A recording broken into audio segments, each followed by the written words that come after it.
What's going on, everybody? It's Murph. Welcome back to the channel. Today, I'm going to be talking about a few different things, but mainly kind of what I'm going to be working on during the next week, as this seems kind of like a bit of a dead zone with the event. There's some things to focus on for the events for myself specifically, but this seems like kind of an easy week to catch up on other kind of little to-do things that you have laying around. But on top of that, we're also going to just kind of check in on the Scourge and Horseman teams that I've been working on, as well as a real quick look at this update that's going to be coming soon, which I had not covered yet. So, to start off with, this data mine came through 5 days ago on the 1st of September. And it says here a new Marvel Strike Force update is coming soon. And the key things of note that are included here are going to be the new Famine chapter of the Apocalypse Saga, which means that we're going to be getting our second round of Famine for Rogue during this update. And that means that we're going to unlock the Famine Rogue chapter of the saga once that ends. Um, as well as here the the Red Hulk's Horseman of Apocalypse War Scourge events. So we'll be getting both of those events: the Famine Scourge second go around for 5 days, like we just had for Pestilence, and the first go around of the Red Hulk War Scourge during this upcoming event.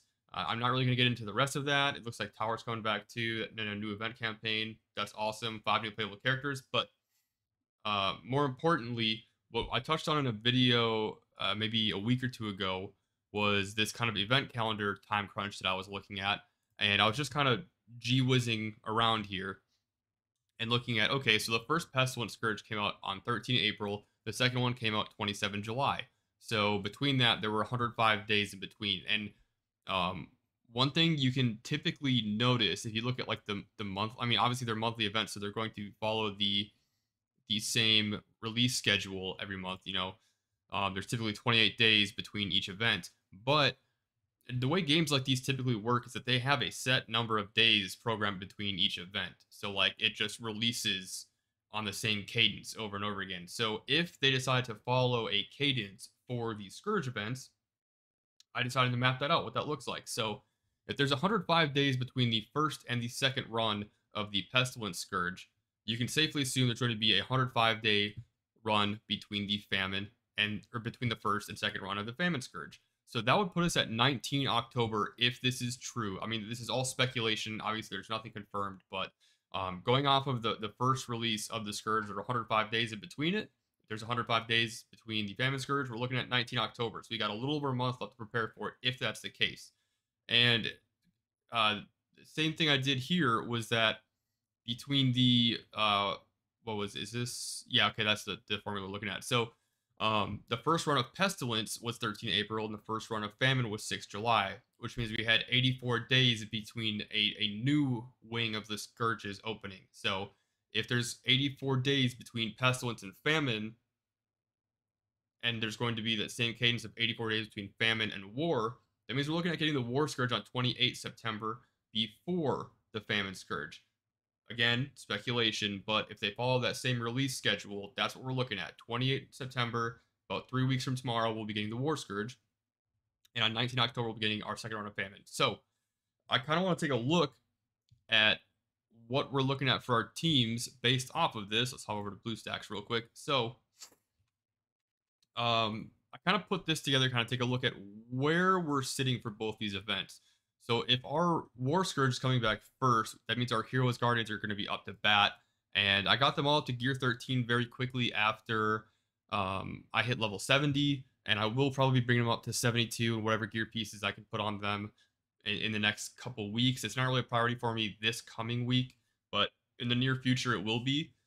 And then on top of that, for the Famine Scourge, excuse me, second go around, we got all of our Young Avengers at Gear 13 just kind of standing by for now.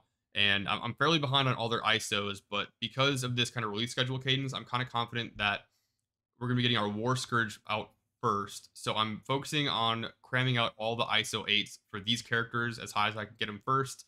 And then I'll be focusing on my Young Avengers afterwards.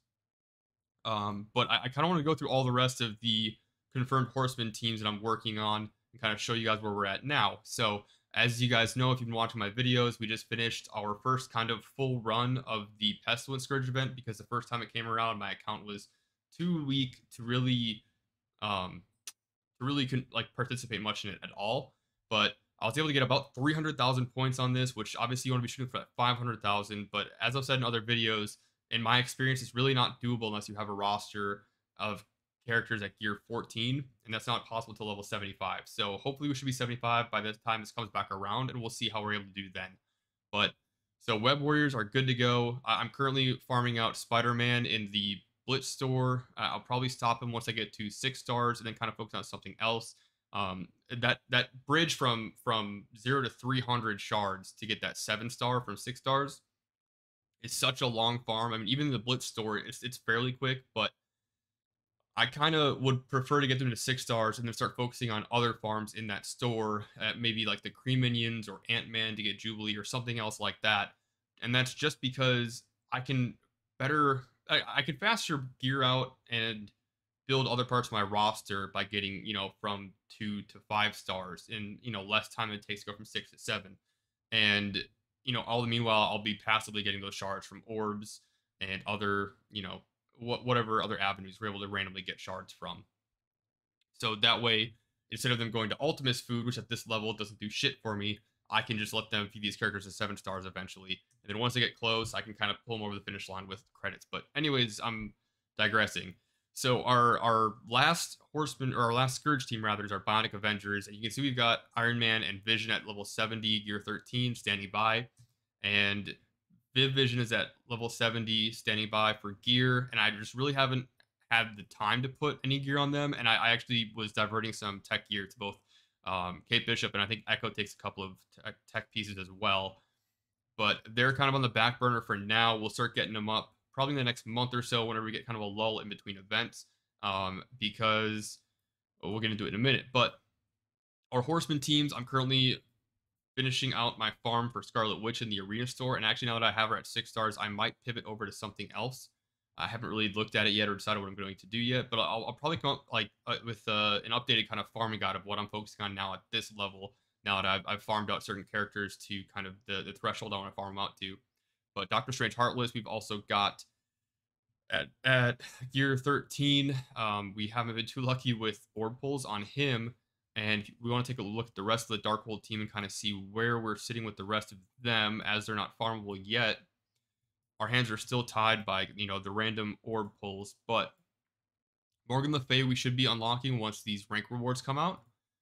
And Agatha, we're 33 out of 100. That's not looking too good right now. And I think Wong, we're a bit closer. Yeah, we're 82 out of 100 on Wong, so that's good. Not great because I don't have them unlocked yet, but I'm very interested to see when I unlock Morgan Le Fay if I can start pivoting my arena team over to maybe a mixture of like Morgan Le Fay and Infinity Watch, because Infinity Watch just isn't cutting it anymore. But my other Horseman team so far, my Unlimited X-Men, I've had Gambit at 70, gear 13 for a while. And I actually just got Sunfire up to gear 13 just because I had a whole lot of just mutant gear sitting around and a lot of extra gold and credits to waste during this last Stark R&D event. And I started getting Dazzler up a little bit too, but stopped just because I had other characters I had to focus on. Mainly characters centered around this Power of Attorney event, which we're going to talk about now for kind of the remainder of this video. So I briefly went over it yesterday, but for Power of Attorney, there's 2 different milestones you're going to be feeding into the main, week-long milestone. And that's going to be a Blitz-centered milestone and a War-centered milestone. And the Blitz-centered milestone is centered around your Gamma teams and your Defender, Gamma characters and Defender characters being at gear 13 or 15 or whatever. So you get bonus points for you get points for blitzing, you get bonus points for using Gamma or Defender characters, and you get even more bonus points for having them at gear 13 or 15 or whatever. So Gamma, as you can see, none of them are gear 13 yet, so this is kind of my focus this week, is to get them up, because if you gear them for bonus points towards this event, it's not going to be wasted resources, whereas for Defenders, it is going to be wasted resources, because most of these characters are irrelevant, and we'll talk about that in a minute. But next up on my to-do list is really going to be building out Hulk to level 70. I'll probably get him up tomorrow, kind of right when the event drops, so I can use him for that. And then I'll start working on She-Hulk. And then the second area is going to be a war-centered milestone, and that's going to be centered around using A-Force for bonuses for war attacks. So you get points for just any war attack, doesn't matter if you win or lose, and you'll get even more if these characters are gear 13 or 15. So one thing to note here, I kind of want to talk about what characters to build specifically for this if you don't have them there yet, because you're going to want to have some of these characters like Gear 13 to make it easier to push through the milestones and get those steep rewards. But you don't want to waste too many resources on them because these characters are not good. They don't serve a whole lot of purpose outside. So A-Force is strictly a war team. They don't have bonuses or aren't really used in other game modes. And they're really not the greatest war team. They just had another buff recently. And I mean, obviously, Gamma for the Blitz, like I just said, they're horsemen. They're on a horseman team, so you have to build them eventually anyway. So obviously, these are your first two for Blitz. If you want to build anything else for Blitz, um, I really would not recommend building into Daredevil because as is right now, like Defenders is kind of a Defenders doesn't really exist outside of using them as a trait for events like this, because Defenders used to be just these four characters, and you slot in Punisher, who isn't the Defender, but you would run him on that team like back in the day, or whoever else. Since then, Jessica Jones has been pulled and is now an A-Force member. Iron Fist and Luke Cage now have been pulled, and they are part of Heroes for Hire. And Daredevil's been pulled. He's a member of Shadowlands, which is another war team, and it's like dog shit tier for having war bonuses. So Daredevil, don't do it. I got him up to level 70 gear 13 on my main, and that's because back in the day I had him at level 69 anyways. So it was just, 300,000 gold to get him up one level and equip one more piece of gear, and it was done. Um, Now, kind of second tier for defenders that I would build is going to be Iron Fist and Luke Cage, and they're both a part of the Heroes for Hire team, which is still one of the best like war defense teams. It's a staple in war defense, but they really don't have a whole lot of use outside of that, and they're arguably the two worst characters on that team. So do with that information what you will. Like if you really have to gear characters for it, you can gear them, but I wouldn't recommend it. Daredevil's an absolute no for me. Now, the character that I would recommend gearing for this Blitz event is going to be Jessica Jones, because as you can see, she's a part of both A-Force and Defender. So you can get one character on each of these teams geared out for both the Blitz milestones and the War milestones, all from just gearing up Jessica Jones to gear 13 because she has both those traits. So that's going to be your most efficient way if you just want to get one character to gear 13, get her up. She's not the greatest character in the world, but she's kind of a decent like city plug and play character just to like feed energy to other characters, maybe clear some debuffs here and there. But aside from that, I mean, A-Force and Defenders, like I said, are not the greatest teams. But if you want to jump on that grenade and put gear onto them for this event, she's going to be the best bang for your buck, aside from obviously gearing your Gamma team. So, the next thing I kind of want to talk about is things that I want to build this week. So, my kind of plan for this week, like I said earlier, is to work on Hulk and She-Hulk, as well as Jessica Jones, and it kind of does suck because they're all bio characters. So that's going to be a lot of bio gear I'm funneling towards them, which is going to take away from my Gamma teams in the near future as we start getting them in the next couple weeks. And it's also going to take away from, I mean, there's not really anything else bio that I'm building right now, so that's fine.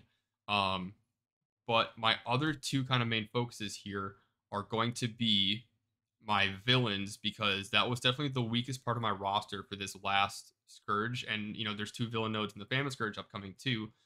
So I kind of want to take a look at this. I was kind of running an amalgamation of Doctor Strange, Heartless, and Nebula, but I had to kind of save them for Cosmic nodes because I didn't have a lot of Cosmic depth there as well.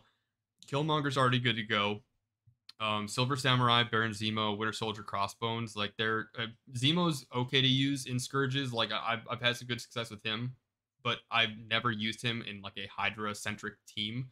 I've kind of usually used him as well as some of these other Weapon X characters here. So other characters I'm looking to build and take up, kind of looking through what I have right now, I don't have a whole lot on the board. So like first priority is probably going to be these Weapon X characters left over here. And then if we go down the roster here, I'm kind of just doing this on the fly. Like Elektra is a no, Taskmaster no, Venom no, Yellow Jacket no, Lady Deathstrike, I forgot I had her unlocked, so she's probably a prime candidate for me to start building now, as well as Emma Frost, because I don't have a whole lot of mutant gear that I've used thus far.